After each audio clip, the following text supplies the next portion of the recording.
liebe Leute, ich bin's wieder. Kurzes Feedback. Darf nicht länger wie 3 Minuten sein, sagt die Kamerafrau. Alles klar, also pass mal auf. Die Tage ist viel passiert, die letzten Wochen vielleicht auch. Eher wenig. Wenn man es alleine macht, mit ein bisschen Hilfe, dann kommt man schleppend voran, aber man spart Geld. Ja, viel Geld. Ja. Wenn man 3 Schichten hat, geht einiges. Was ist hier neu? Ihr seht ein neues Fenster. Der Edelstahlkamin wurde gesetzt, der Rest ist draußen. Die Wand ist fertig. Die Decke habe ich gestern mit Rigipsplatten dekoriert. Ja.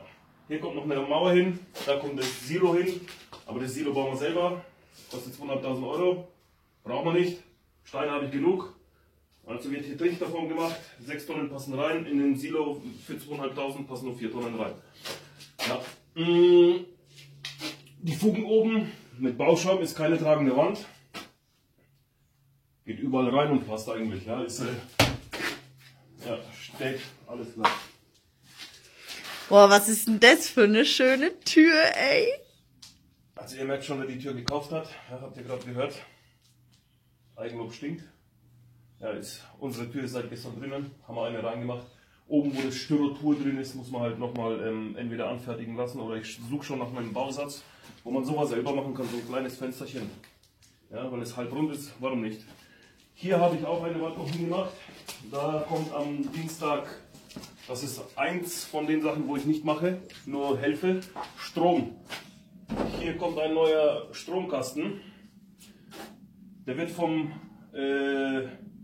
nicht Stromkasten, sondern Sicherungskasten. Der wird von dem Hauptsicherungskasten wird ein 5x10 Quadratmillimeter Kabel hergezogen und hier neu angeschlossen, dass wir von hier Untergeschoss und Obergeschoss getrennt absichern können, ohne 10 Meter, 20 Meter Kabel immer rüber zu ziehen. Ja.